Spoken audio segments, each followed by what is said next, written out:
안녕하세요. 해외 판매기를 만드는 남자 적재적소입니다. 2022년 5월 31일 외국계 회사이며 전자선거래 플랫폼인 쇼피와의 이별을 했습니다. 오늘은 퇴사 관련돼서 이야기를 해보겠습니다. 쇼피에서는 5년 7개월 동안 근무하면서 정말 다양한 일을 했었습니다. 대표적인 거 몇 가지 뽑으라면 한국 판매자들 모집을 위한 기획부터 물류 팀장으로 프로세스를 구축했고, 마지막에는 풀필먼트 세팅까지 업무를 보았었습니다. 이렇게 다양한 업무 경험도 해보고 즐겁게 다니던 회사를 왜 관뒀는지 말씀드려보고자 합니다. 우선 퇴사를 하게 된 목적은 여러 가지가 있습니다. 제가 다니던 회사는 굉장히 젊고 열정이 있는 회사예요. 똑똑한 친구들과 일을 할 수 있는 기회가 주어지고 대부분의 직원들이 30대 미만의 고학력자들입니다. 반면 저는 나이도 30살 후반이었다 보니 젊은 나이임에도 자연스럽게 퇴사 생각을 하게 되었었습니다. 그러던 와중에 가장 친한 외국인 동료가 퇴사를 했다는 소식을 듣게 됩니다. 이야기를 해보니 39살 때 많이 아팠었고 인생을 되돌아보는 계기가 되었다고 합니다. 자기는 열심히 일한 것밖에 없는데 아프면 아무 소용이 없다는 생각과 함께 곧바로 퇴사를 하고 현재는 세계 이곳저곳을 돌아다니고 있습니다. 이 이야기는 저희가 주위에서 흔하게 자주 듣는 이야기이지만 가장 친한 친구가 해주니 다르게 와닿았고, 저도 더 늦기 전에 하고 싶은 거 하자라고 생각을 바꾸게 되었었습니다. 두 번째 이유는 삶에 있어서 30살까지는 하고 싶은 거 다 해보기가 목표였습니다. 그렇기 때문에 이직을 5번 이상, 창업은 2번 이상 해보았었습니다. 40살 전까지의 목표는 내가 배운 것들의 전문성을 살리면서 연봉 1억을 달성해보면 좋겠다 라는 막연한 생각을 했던 와중에 연봉 1억은 아주 약간의 부업까지 포함해서 1차 목표 달성을 하긴 했습니다. 하지만 연봉 2억은 만들 수가 없을 것 같아 목표를 재세팅하게 되었었습니다. 현재의 새로운 목표는 지금 운영하고 있는 사업의 성공과 스스로의 성장을 목표로 삼게 되었습니다. 세 번째 이유가 가장 큰 것 같은데, 이 임금 테이블에 맞추기가 싫어졌다는 생각이 자꾸 들더라고요. 회사에는 평가 시스템이 존재하고 누가 평가를 받고 그 평가에 따라 보상이 따르는 이 구조에 많이 지쳤었습니다. 그래서 퇴사를 했습니다. 수개월이 지난 지금 수입은 원하는 1차 수익 목표는 만들었습니다. 벌어들이는 수익으로 생활비를 충당할 수 있는 정도까지는 성공을 했습니다.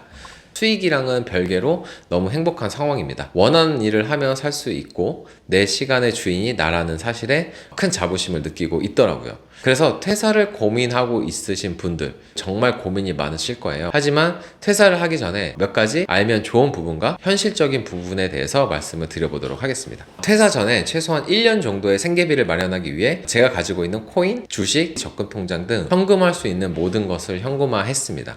그리고 지출을 줄이기 위해 지출 다이어트를 심하게 했는데, 첫 번째, 제 삶의 큰 즐거움, 타고 다니던 외제차를 처분했고 강남 월세살이도 옮기면서 월세도 많이 낮췄죠. 매일 한 끼는 보통 밖에서 먹었었는데 지금은 가급적 집에서 끼니를 해결하고, 불필요한 물건을 사는 소비 습관을 모두 줄이고 소비의 1순위는 사업에 도움이 되는가 라는 생각으로 바뀌게 되었습니다. 그 좋은 회사 왜 관두냐라면 정말 모든 사람들이 말했었습니다.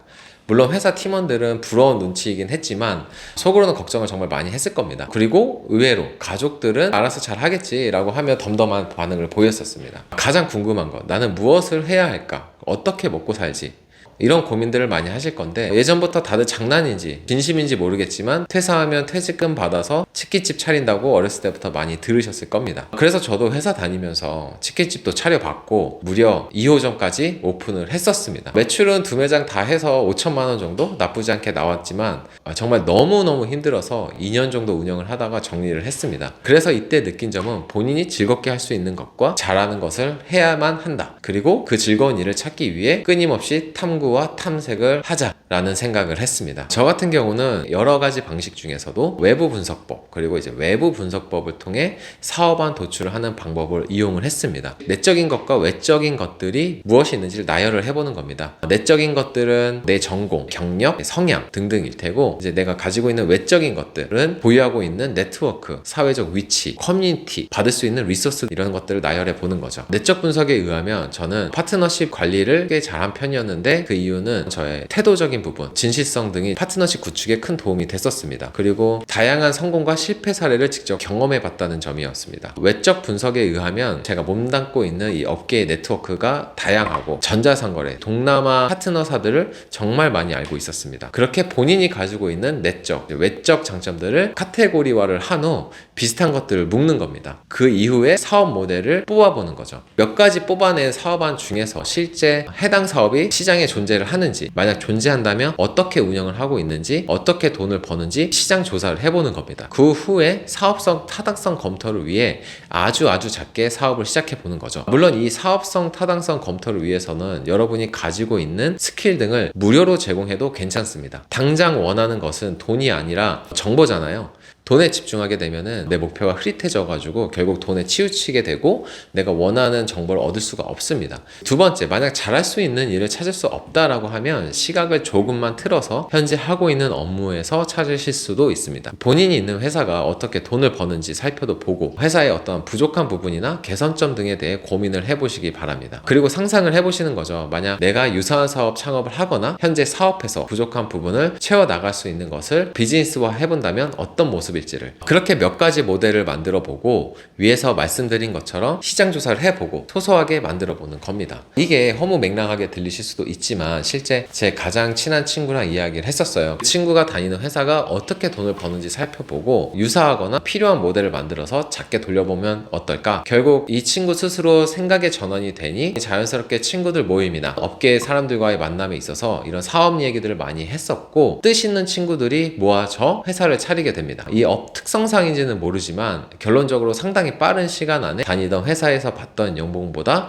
더 많은 수익을 만들고 있습니다. 마지막, 가리지 말고 해보고 결정하기. 사업을 위해서는 뭐라도 해보긴 해야 합니다. 인터넷에서 흔하게 볼 수 있는 월급의 부가수익 만들기, 전자책 쓰기, 블로그로 돈 벌기 등등 돈 버는 법에 대해서 정말 많이 나와 있죠. 우선은 해보는 겁니다. 많은 사람들 영상만 시청해놓고 실제 액션은 취하지 않아요. 하지만 사람은 해보는 사람과 안 해보는 사람으로 나눈다고 하죠. 저도 마찬가지로 이것저것 해보긴 했습니다. 결과는 인터넷에서 말하는 것보다는 많이 힘들더라고요. 실제 제 시간도 아깝지만 스스로한테는 좋은 경험이었던 것 같습니다. 이런 경험이 스스로를 판단하기에 굉장히 좋은 도구라고 보는데 내가 끈기가 있는지, 내가 정말 돈을 벌고 싶은 건지, 단순하게 회사가 나오고 싶은 건지, 도망가고 싶은 건지 등등 다양한 질문들을 나에게 던지게 되더라고요. 퇴사 실제로 해보면 정말 외롭고 힘들고 우울해지고 또 회사로부터 소속감이 없어지다 보니까 저 같은 경우는 정말 많이 예민해지더라고요. 회사 생활 매너리즘에 빠져 퇴사를 했지만 현실은 더 시궁창인 경우 제가 나약해졌을 때 썼던 도움이 되는 팁을 하나 알려드리겠습니다. 퇴사를 이미 하셨는데 의지가 많이 꺾여 있는 상태라면 회사 전에 하지 않으셨던 일들을 함으로 퇴사 후 삶이 더 낫다는 의미 부여를 해보시는 걸 추천을 합니다. 저 같은 경우는 내가 성공하면 저런 모습이고 싶다라는 사람들을 인스타에서 찾아보았습니다. 그리고 메시지를 보내고 만남을 가져도 봤습니다. 만남까지 그 기다림이 상당히 즐겁고 만남을 가진 후에 동기부여도 많이 되고 조심해야 할 것들도 많이 알려주시고 나도 할 수 있다는 생각이 들게 됩니다. 그 이유는 내가 하고 있는 고민이 그분들도 사업하기 전에 했던 똑같은 고민이었다는 거죠. 다시 말하지만 퇴사에서 가장 큰 장점은 시간의 주인은 회사가 아니라 바로 여러분 것이기 때문에 마음대로 의미 있게 써보시기 바랍니다. 그리고 아직 퇴사 전이시라고 하면 무엇보다 마음 준비를 단단히 하시고 회사에 다니시면서 실패 경험도 해보시고 큰돈이 아니면 소소하게 사업에 투자해서 잃어보는 것도 괜찮습니다. 굶어도 보고 막 깨져도 보는 거죠. 회사가 줄 수 있는 건 안전이 아니라고 생각을 합니다. 새로운 도전을 할 수 있는 자본을 케어해줄 수 있는 곳입니다. 하지만 명심할 것은 그 기간에도 유통기한은 있습니다. 마지막 한 가지는 회사를 나가시기 전에 여러분에게 정신적으로 멘탈 관리를 해주실 누군가가 옆에 있으면 베스트입니다. 멘토 멘티 프로그램에 나가서도 찾아보셔도 되고 사업으로 성공한 분들 혹은 달리고 있는 분들 옆에서 추후에 여러분의 좋은 정식적 지주가 되도록 관계를 설정하는 것도 좋습니다. 자, 여기까지 퇴사 이야기와 주관적인 사업안 도출 방법에 대해 말씀을 드렸습니다. 혹시라도 퇴사를 고민하고 계신 직장인들 혹은 퇴사 후에 사업을 만드셨지만 답답함을 느끼시는 분들은 메일을 보내주시면 짧게나마 제 생각들에 대해 답변을 보내드리도록 하겠습니다. 지금까지 적재적소였습니다. 감사합니다.